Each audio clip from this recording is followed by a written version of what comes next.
మనందరికీ తెలిసిన విషయం ఏంటంటే 80% డిసీజెస్ మనకి గట్ నుంచే మనకి డెవలప్ అవుతూ ఉంటాయండి. సో ఈవెన్ మన ఫిజికల్ హెల్త్, మెంటల్ హెల్త్ కూడా గట్ నుంచే మనకి సమస్యలన్నీ మొదలవుతాయి.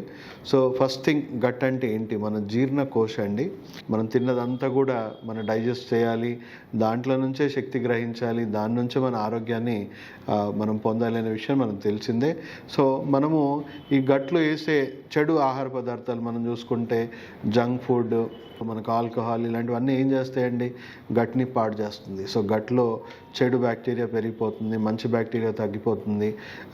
సో గట్ ఇంబ్యాలెన్స్ వస్తుంది. సో టాక్సిసిటీ పెరుగుతుంది, హెవీ మెటల్స్ పెరిగిపోతున్నాయి, పెస్టిసైడ్స్, కెమికల్స్ ఇవన్నీ కూడా మనకు చాలా వంట పట్టేస్తూ ఉంటాయి. ఇంటెస్టైన్స్లో లైనింగ్ లాగా మారిపోయి దానివల్ల మన ఇమ్యూన్ సిస్టమ్ కూడా కొంతమందికి ఆటో ఇమ్యూన్ సిస్టమ్ కూడా డెవలప్ అవ్వడానికి కారణం గట్లో నుంచే ప్రారంభమవుతుంది. ఎందుకంటే 70% ఇమ్యూన్ సిస్టమ్ మనకి గట్ నుంచే అరైజ్ అవుతుంది. గట్టే మెయింటైన్ చేయాల్సిన అవసరం ఉంది. సో దానివల్ల ఇంపైర్డ్ ఇమ్యూన్ సిస్టమ్ వల్ల మనకి ఈజీగా వైరస్, బ్యాక్టీరియల్ ఇష్యూస్ ఇవన్నీ రావచ్చు. సో అలాగే గట్ నుంచి వచ్చే ఇన్ఫ్లమేషన్స్ వల్ల మనకి హార్ట్ ప్రాబ్లమ్స్ కానీ, బ్రెయిన్ స్ట్రోకులు కానీ, వెన్ను సమస్యలు కానీ, అండ్ అలాగే గట్ నుంచి మెల్లిమెల్లిగా అవయవాల పనితీరు కూడా డిస్రెగ్యులేట్ అవ్వడము, దానివల్ల అవయవాల ఆర్గన్ రిలేటెడ్ ఫంక్షనాలిటీ దెబ్బతినడము, దానివల్ల వచ్చే సమస్యలు కూడా వస్తూ ఉంటాయి. సో గట్ నుంచి బ్రెయిన్కి అందాల్సిన కెమికల్స్ కూడా సరిగా అందక సెరటోనిన్, మెలటోనిన్, ఆక్సిటోసిన్ ఇలాంటివి కెమికల్స్ అన్ని బ్రెయిన్కి సప్లై చేయాల్సింది కూడా గట్ నుంచే. సో దానివల్ల మనకి స్ట్రెస్, కోపము, డిప్రెషన్, యాంగ్జైటీ, రకరకాల సైకాట్రిక్ బిహేవియర్స్ కూడా మనం ఒక వరకు చెప్పుకుంటే గట్ బ్రెయిన్ యాక్సిస్ దెబ్బతినడమే. సో గట్ని మెయింటైన్ చేయడం చాలా చాలా అవసరం. అండ్ మా దగ్గర వచ్చే ఏ కండిషన్కైనా, ఎలాంటి కండిషన్కైనా గట్ హెల్త్ని మేము కరెక్ట్ చేయడం అనేది చాలా ముఖ్యమైన భాగంగా మా ట్రీట్మెంట్లో ఉంటుందండి ప్రతి కండిషన్కి మీరు చూసుకుంటే. సో ఫస్ట్ కొన్ని హోమ్ రెమెడీస్, అంటే ఆరోగ్యంగా ఉన్న వాళ్ళు ఆరోగ్యంగా ఉండడానికి మనము ఈరోజు కొన్ని రెమెడీస్ మీకు షేర్ చేసుకుంటాను. ఆల్రెడీ మీకున్న రకరకాల అనారోగ్యాలు ఎన్నో ఉండొచ్చు. సో కొంచెం క్రానిక్ కండిషన్స్ ఉన్న వాళ్ళకి నేను ఇప్పుడు చెప్పేవి పూర్తి స్థాయిలో హెల్ప్ అవ్వకపోవచ్చు, లేదా కొంతవరకు హెల్ప్ అవ్వచ్చు. వాళ్ళు ఖచ్చితంగా మీ డాక్టర్స్ని కలవచ్చు. డెఫినెట్లీ చాలామంది అలోపతి డాక్టర్స్కి గట్ హెల్త్ గురించి జీరో నాలెడ్జ్ ఉంటుంది. సో న్యాచురోపాత్స్ కానీ, లేకపోతే ఫంక్షనల్ మెడిసిన్ స్పెషలిస్ట్ అలాంటి వాళ్ళని మీరు కలిస్తే డెఫినెట్లీ గట్ గురించి మేము మీకున్న సమస్యలకి గట్కి లింక్ ఉన్నది, మేము దాన్ని పూర్తిగా ప్రాపర్గా ఫంక్షనల్గా అనలైజ్ చేసి దాన్ని ఎలా ప్రివెంట్ చేయాలి, ఎలా రికవర్ చేయాలి, ఎలా కంప్లీట్గా మళ్ళీ నార్మల్ లైఫ్కి రీహాబిలిటేట్ చేయాలో ఆ పని మేము చేస్తాము. బట్ మినిమం మెయింటెనెన్స్ ఏదైతే ఉందో సెల్ఫ్ కేర్ లెవెల్, అంటే మన హెల్త్ కేర్ సిస్టమ్కి ఫౌండేషన్ వచ్చేసి సెల్ఫ్ హెల్త్ కేర్ అండి.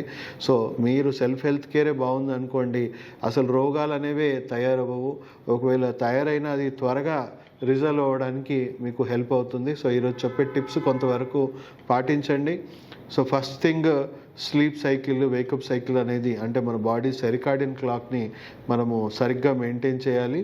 సో ఫస్ట్ థింగ్, నైట్ ఖచ్చితంగా 7-8 లోపు, అంటే 6-6:30 వరకు డిన్నర్ అయిపోయి మీరు 8 o'clock బెడ్ మీద ఉండాలి. 9 వరకు నిద్రపోయేలాగా మీరు హెల్ప్ కావాలి. ఒకవేళ మీ నిద్ర స్లీప్ క్వాలిటీ ఇష్యూస్ ఉంటే మన వీడియోస్ ఉన్నాయండి ఇన్సోమ్నియా మీద.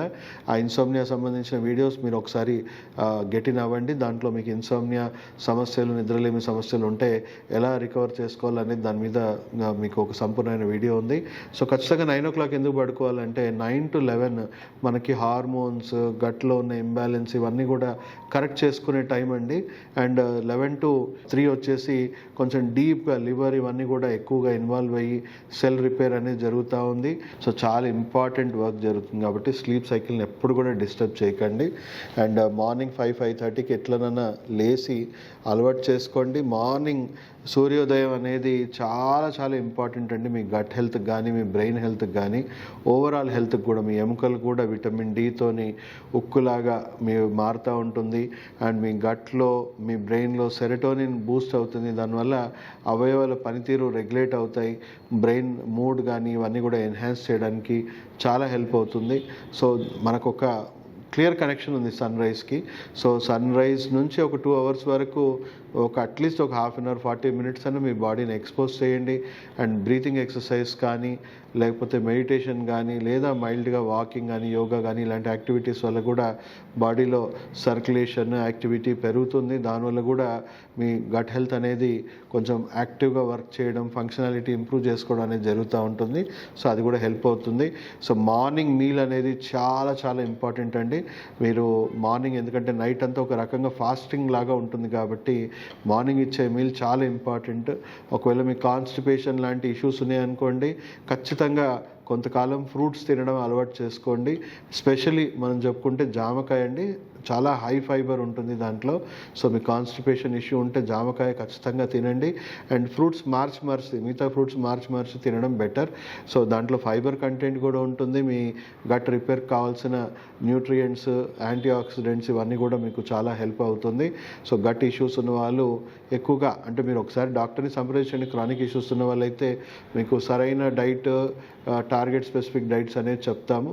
సో అది నెక్స్ట్ మీ లంచ్ వచ్చేసి 12 to 1 o'clock. మీకు ఒకవేళ ఫ్రూట్స్ తింటే కరెక్ట్ టైంకి మీ గట్ చూడండి, ఆకలితో మీరు అలమటిస్తారు. మీరు ఆల్మోస్ట్ 12 o'clock నుంచి మీకు పూర్తిగా ఆకలిగా తెలుస్తుంది, అంటే మీ గట్ చాలా హెల్తీగా వర్క్ చేస్తున్నట్టు. అదే మీరు వేరే ఫుడ్స్ తింటే 2-3 దాటినా కూడా మీకు ఆకలి అనేది సరిగా అవ్వదు. So fruits are best breakfast అని చెప్పొచ్చండి. సో 12 o'clock ఆకలి అవుతుంది. ఫస్ట్ మీల్ మీరు ఏం చేయాలి, ఫస్ట్ ప్లేట్లో సలాడ్స్ అండి, క్యారెట్, కీరా, బీట్రూట్, పచ్చికూరగాయలు. సో మంచి ఫైబర్ వస్తుంది, మంచి ఫ్రెష్ న్యూట్రియంట్స్. అంటే మనకు అందరికీ ఓవర్ కుక్డ్ ఫుడ్ తినే అలవాటు అయిపోయిందండి. ఇప్పుడు సడన్గా అండర్ కుక్డ్ ఫుడ్ తినండి అంటే ఎవరు తినలేని పరిస్థితి. So definitely over cooked food అలవాటు ఉంది కాబట్టి మనం ఖచ్చితంగా ఒక బౌల్ అట్లీస్ట్ ఒక 100-150 grams అన్న క్యారెట్, బీట్రూట్, పచ్చికూరగాయలు ఇలాంటివి తినండి. అండ్ లంచ్ తర్వాత కొంచెం కర్డ్ లాంటివి లేదా బటర్ మిల్క్ లాంటిది తీసుకోండి. బటర్ మిల్క్ మనం చూసుకుంటే, కర్డ్ చూసుకుంటే హెల్దీ ప్రో బ్యాక్టీరియా అనేది దాంట్లో మనకి డెవలప్ అవుతుందండి. సో మనకు ప్రో బ్యాక్టీరియా డెవలప్ చేసుకోవడానికి వేరియస్ హెల్త్ డ్రింక్స్, సో మనకి మజ్జిగ, బటర్ మిల్క్, కంజీ అనే ఒక రెసిపీ కూడా ఉంది. సో ఈ కంజీ రెసిపీ కూడా చాలా మంచిదండి. సో చూసుకుంటే మనమే తయారు చేసుకోవచ్చు. సో కొంత బీట్రూట్ స్లైసెస్ కట్ చేసుకోండి, అండ్ కొంత క్యారెట్ స్లైసెస్ కట్ చేసుకోండి. ఒక గ్లాస్ బౌల్ విత్ లిడ్ అనేది మీరు పెట్టుకోండి. దాంట్లో హాట్ వాటర్ వేసి పెట్టుకోండి. దాంట్లో కొంత రాక్ సాల్ట్ అండ్ కొంచెం ఆవాల పొడి, అంటే మన మస్టర్డ్ పౌడర్ వేసుకొని మీరు ఒక 3 to 4 days పెట్టారనుకోండి, అది ఫర్మెంటెడ్ డ్రింక్గా మారుతుంది. సో మీరు అది ఒక హెల్త్ డ్రింక్గా తాగొచ్చు. చాలా చక్కగా మంచి ప్రోబయోటిక్స్ అనేది, మీకు హెల్తీ బ్యాక్టీరియా అనేది అభివృద్ధి చెందడానికి హెల్ప్ అవుతుంది. ఈవెన్ మార్నింగ్ కూడా మనం చూసుకుంటే చాలామంది ఓవర్ నైట్ మనం కొంత మిరపకాయలు అండ్ మిగిలిపోయిన అన్నము, దాంట్లో కొంచెం కర్డ్ వేసుకొని నైట్ పెట్టుకొని పొద్దున తినే అలవాటు చాలామందికి మన పూర్వీకులకు ఉండేది. సో అది కూడా ఒక మంచి ప్రోబయోటిక్ హెల్త్ డ్రింక్, మన ఫుడ్ అని చెప్పొచ్చు, మంచి బ్రేక్ఫాస్ట్ అని చెప్పొచ్చు. సో చద్దన్నం అనేది చాలామందికి మనకు అందరికీ తెలిసిన విషయమే. సో ఇది కూడా ఒక మంచి హెల్తీ హ్యాబిట్గా మనం చెప్పొచ్చు. అలాగే ఈవినింగ్ కూడా లైట్ ఫుడ్స్ తీసుకోండి. ముందు సలాడ్స్ తీసుకోండి. ఈవినింగ్ చిన్నగా లైట్ ఫుడ్స్, హెవీ ఫుడ్స్ తినకుండా లైట్ ఫుడ్స్ తినడం చాలా మంచిది. ఎందుకంటే గట్ మీద ఓవర్లోడెడ్గా ఉండొద్దు ఈవినింగ్ టైము. సో 6-6:30 వరకు కంప్లీట్ అయిపోయేలాగా చూసుకోండి. అండ్ నైట్ మీకు గట్ రిపేర్ చేసుకోవడానికి హెవీనెస్ ఉండదు. సో లేదంటే ఆ రిపేర్ ఆపేసి దీన్ని డైజెస్ట్ చేసుకోవడానికి దాని ఎనర్జీ అంతా కూడా వేస్ట్ అయిపోతుంది. సో ఈవినింగ్ కూడా ఏదైనా లైట్ ఫుడ్స్ తినడం అలవాటు చేసుకోండి. ఇన్ బిట్వీన్ ఆకలి వేస్తే ఈ మజ్జిగ కానీ, లేకపోతే కంజీ కానీ ఇలాంటి డ్రింక్స్ తాగండి. ఈ టీలు, కాఫీలు ఇవన్నీ అవాయిడ్ చేయండి. ఈవెన్ మిల్క్ కూడా లాక్టోస్ ఇంటాలరెన్స్ ఉంటుంది చాలామందికి. మిల్క్ ఇలాంటివి దానివల్ల allergies, auto immunity conditions trigger అవుతూ ఉన్నాయి. సో మిల్క్ కూడా అవాయిడ్ చేయండి.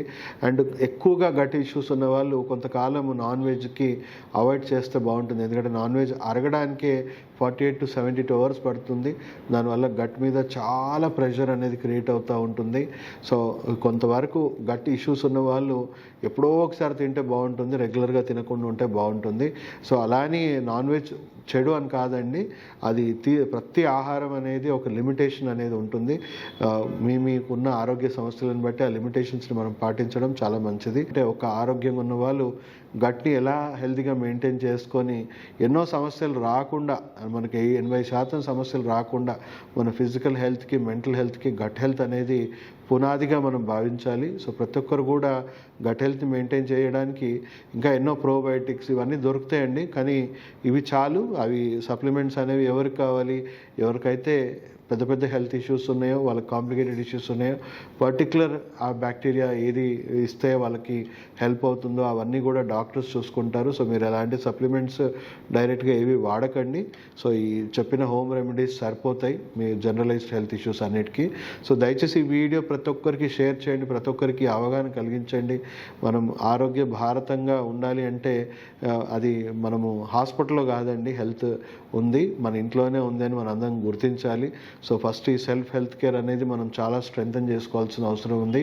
ప్రతి ఒక్కరు కూడా ఈ వీడియోని షేర్ చేయండి, మా మా మా వర్క్ మీరు లైక్ చేయండి, మీ కమెంట్స్ అండ్ ఎలాంటి ఇంకా కొత్త కొత్త వీడియోస్ ఇంకేం చేయాలనుకుంటున్నాను అనేది దాని మీద మీరు కమెంట్స్ చేయండి. సో డెఫినెట్లీ మనందరం కలిసి సొసైటీలో అవేర్నెస్ పెంచుకుంటూ మెల్లిమెల్లిగా ఆరోగ్య వ్యవస్థని మనము ఆరోగ్యంగా మార్చుకోవడానికి, మన దేశాన్ని ఆరోగ్యంగా మార్చుకోవడానికి మీ అందరూ నాకు సహకరించాలని కోరుకుంటూ సెలవు తీసుకుంటూ మీ డాక్టర్ సాగర్.